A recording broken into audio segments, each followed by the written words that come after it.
출애굽기 12장에서는 마지막 재앙인 장자 살해 사건이 집중적으로 기록이 되어 있습니다.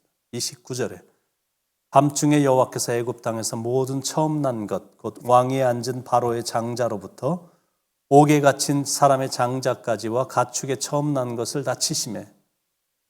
장자란 한 가정의 큰아들이기 때문에 가정의 이 기둥과 같은 존재입니다.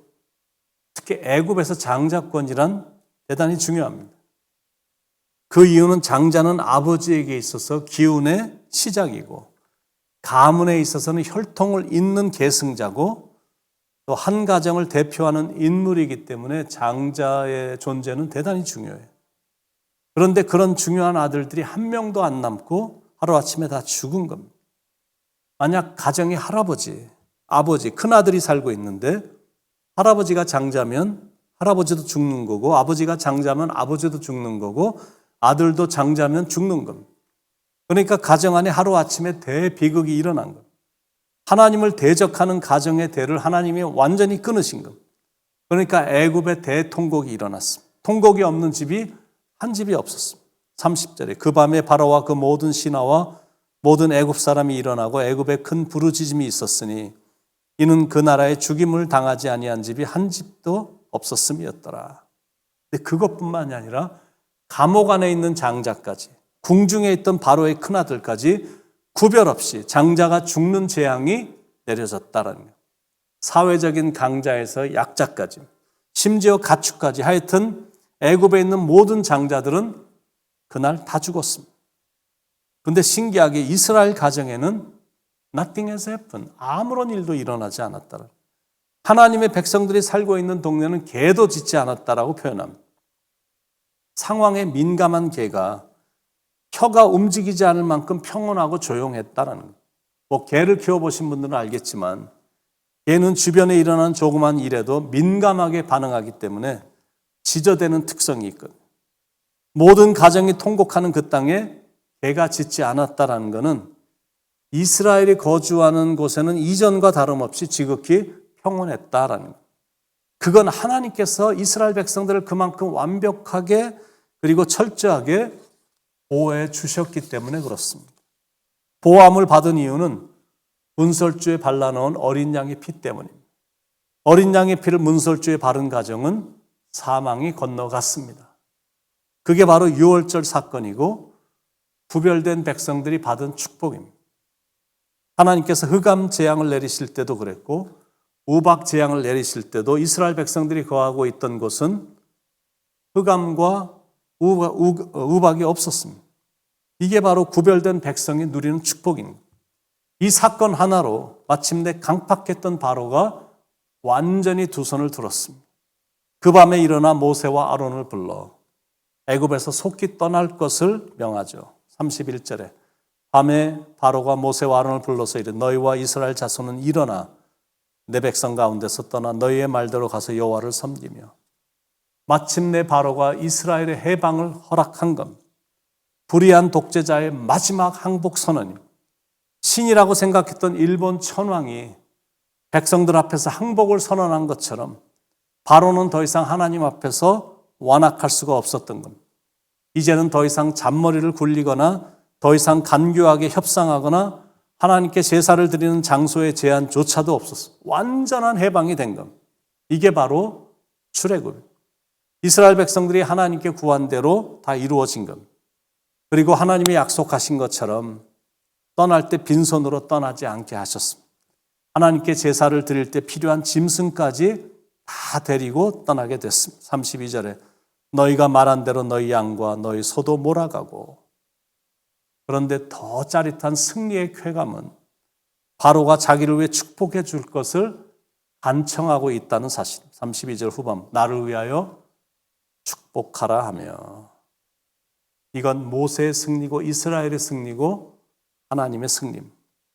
그리고 당당하게 애굽 사람들에게 해물과 옷가지를 요구했는데 이스라엘 백성들이 구하는 대로 애굽 사람들이 이스라엘이 요구한 걸 다 주었다라는 겁니다.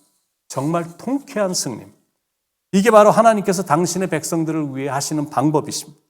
35절 36절 이스라엘 자손이 모세의 말대로 하여 애굽 사람에게 은금 패물과 의복을 구하매 여호와께서 애굽 사람들에게 이스라엘 백성에게 은혜를 입히게 하사 그들이 구하는 대로 주게 하심으로 그들이 애굽 사람의 물품을 취하였더라. 하도 나라가 많이 파괴됐고 애굽 사람들의 가정에 곡소리가 넘쳐났고 그나마 조금 남아있는 것들마저 몽땅 가져가니까 어떤 사람들은 하나님은 잔인하다라고 생각을 합니다. 어떻게 사랑의 하나님이란 분이 이렇게 잔인할 수가 있냐라는 거예요. 여러분은 어떻게 생각하십니까? 하나님이 잔인하게 보이십니까? 절대 그렇지 않죠. 바로가 처음부터 순종하고 하나님의 백성들을 보냈더라면 이런 결코 없었습니다. 그리고 지금 당하고 있는 애굽 사람들만 보지 말고 그동안 이스라엘 백성들이 억울하게 바로왕 한 사람 때문에 당한 일들을 생각해 보시기 바랍니다. 애굽을 살려준 은인인데 은혜는 못 갚을 망정 완전히 노예로 삼아 그 오랜 세월 동안 핍박을 가했고 인간 이하의 대접을 했고 억압과 착취와 비인간적인 행위를 일삼았습니다. 그것뿐만이 아니라 잔인하게 남자아이들은 다 죽이라고 명령을 내려서 남자아이들은 다 죽었거든요. 그러니 이스라엘 백성들의 집에 통곡 소리가 넘쳐났습니다. 아주 잔인한 나라입니다. 하나님께서 그 정도 했으면 더 일찍 보냈어야 마땅한데 그랬다면 이런 처절한 비극은 없었을 것입니다. 그런데 그런 징계와 재앙에도 불구하고 불의한 길에서 돌아오질 않으니까 끝까지 하나님의 백성들을 노예로 삼겠다고 그러니까 하나님이 진노하신 거거든요.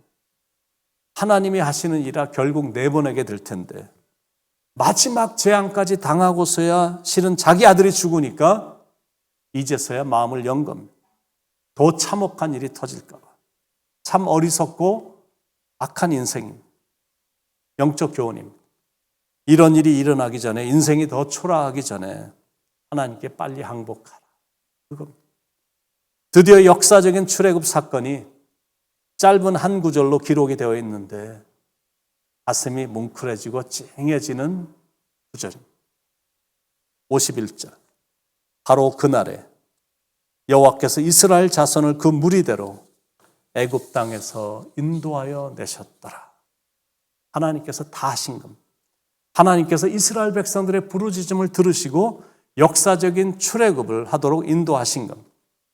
그 밤은 42절에서 언급한 대로 여호와의 밤이었습니다.